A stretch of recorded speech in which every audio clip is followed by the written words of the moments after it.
So, Mga ilan yung mga ilan yung watin kanina? siguro nasa mga 700 mahigit yan, sir. 700,000? Oo.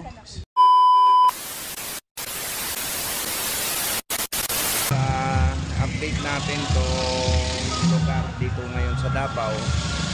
Kung paano, kumusta na pagkatapos po ng rally ng Iglesia ni Cristo. Tignan natin kung may hindi pa tama sa ginagawa nila.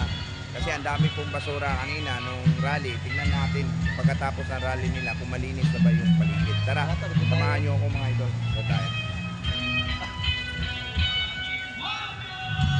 Ito na mga idol, oh.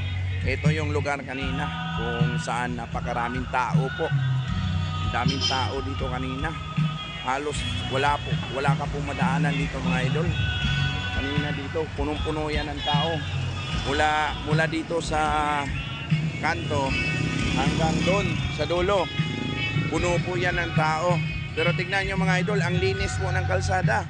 Wala ka pong makitang basura dyan, nakakalat po mga idol. Ito po mga basura, niligpit na po nila bago sila nagsialisan. So ganito po, kadisiplinado po yung mga tao po dito sa Davao at yung mga Iglesia ni Cristo po. Ganito po sila kadisiplinado. Alam po nila yung tamang gawain na mga tamang mamamayan. Ayan. Dito mga idol, grabe. Dito tayo dumaan kanina. Naglakad tayo dito kanina na halos punong-puno po tong lugar na to. Pero tignan nyo, ang lawak po ng lugar na to mga idol, no? Pero kanina, grabe, punong-puno ng tao to kanina. Tignan nyo, ang linis na ng kalye mga idol. Wala ka pong nakitang nakakalat na basura dito. Ayan, ayan yung basura mga idol, oh. Ayan. Diba? Niligpit nila bago sila nagsialisan.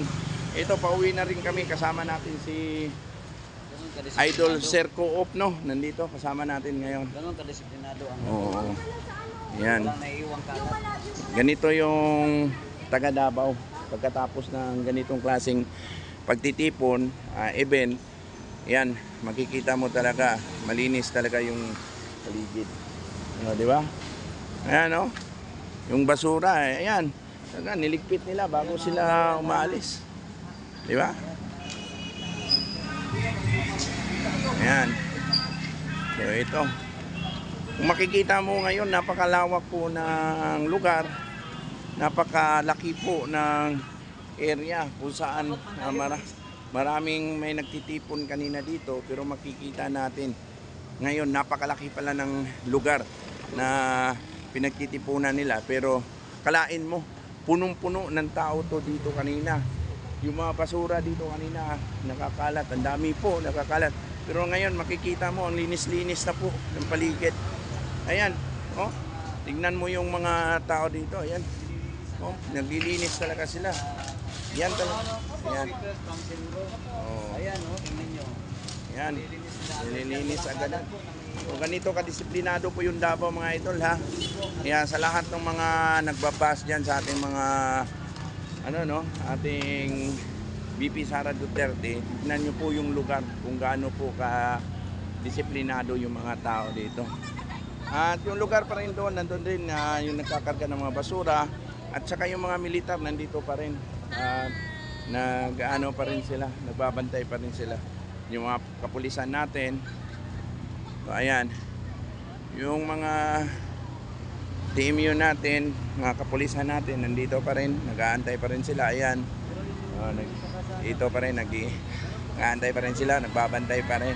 Ayan, so shout out sa ating mga kababayan natin, oh. So ayun babae, kanina maraming basura ngayon. Wala ka na makikitang basura dyan. Nakaligpit na po. Ganun kadisiplinado.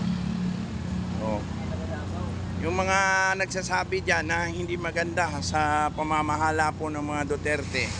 So ganito ba yung gawain ng mga tao pag yung leader nila hindi matino. So alam nyo talaga kung gaano kagaling at gaano kadisiplinado yung leader dito. Kaya yan, yung mga kapulisan natin, yung mga nagbabantay natin, ayun pa rin, patuloy pa rin silang nagbabantay. Pagkatapos ng yung rally dito. Ayan, doon kanina, punong-puno yan kaninang lugar na yan. Pero ayun, tignan nyo. Oh, wala na, malinis na. Oh, ayan, wala kang makita kahit konting kalat dyan. Kasi nililinis talaga yan ng mga kababayan natin na nandito bago sila magsialisan. Ayan.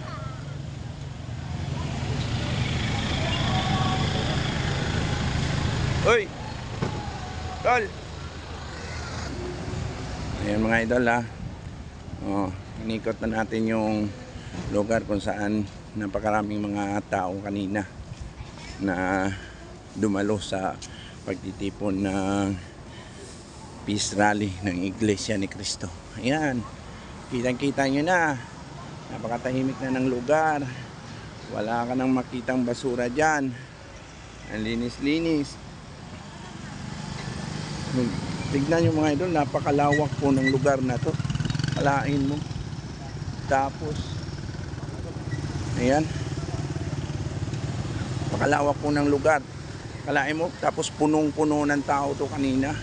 So ibig sabihin, ilang libo po talaga yung mga tao na dumating kanina. O libo ba yun o milyon?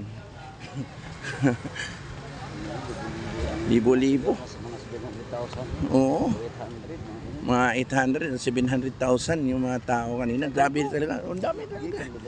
Oo. Yan, oh. Dito kanina, naglalakad tayo dito kanina mga idol. Papunta doon. Galing tayo doon nagpark sa motor natin. Yan. Oh, ayan oh. Oh, yan yung mga militar. Pumunta na sila dito. Talagang inano nila yung lugar. Chinek nila kung okay ba. Ayan. Napakalawak po ng lugar na to.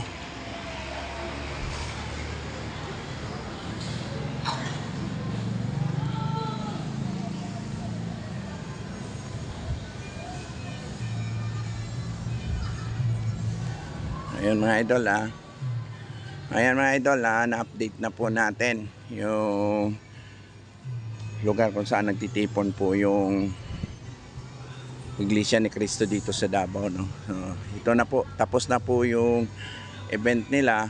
Ayan. Ganito na po kalinis yung paligid.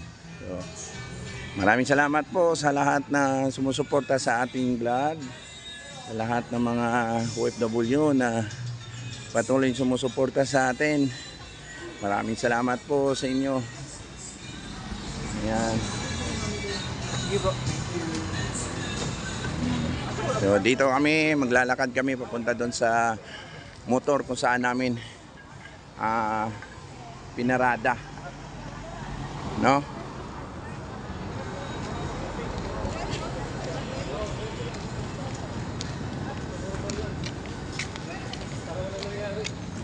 Di ba? Linis-linis oh, ayan. Kanina punong-puno yan ng tao Walang dyan. kalinis oh, parang wala lang nangyaring Oo. dumalon na mga mahigit sa 500,000 katao. Ano yan? Mga 700 yan talaga, 700. No? Oh. Ito ang Davao, disiplinado. Di ba ma'am? Disiplinado kasi yung Davao. Napakalinis ng paligid. Kanina, akalain mo, ang daming tao. Tapos, pagkatapos, ayan oh, ang linis. Di ba? So, Mga ilan yung mga ilan yung watin kanina? siguro nasa mga 700, mahigit yan, sir. 700,000? Oo. Yes po. Anong channel nyo? Bags 24 po sa akin. Marks? Bags. Bags 24. Yes po. Yes po. Davao base kayo? Sa YouTube po, sir. YouTube. Pero taga Davao kayo? Yes po. Panabo po kami. Panabo. Oo. So, nandun kasi nakaparada yung Sakyan. motor. Ito naman si Sir Co-op. Ayan. Okay. Sige, continue vlogging. Yes po. Salamat. So, ayan mga idol, no? May nakita rin tayong mga kasabayan natin na kaanib din ng iglesia. Iglesia rin kayo, ma'am, no? Ay, iba kami. Ha? Iba kami na church. Iba di kayo. Akalain nyo yan, mga idol, ha? Hindi po yan sila iglesia, mga idol. Hindi po yan sila INC. Pero, ayan, nakiisa po sila sa pagtitipon na panawagan ng Iglesia ni Cristo na magkaisa.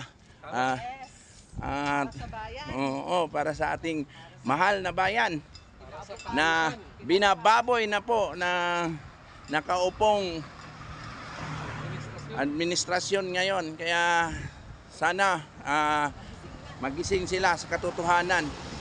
Makita nila yung mga tao kanina kung gaano karami, no? Oo. Grabe. Warning yun, warning shot. Akalain nyo, halos lahat, yung kanina pala, hindi halos lahat yon Iglesia ni Cristo. Hindi pa. Oo.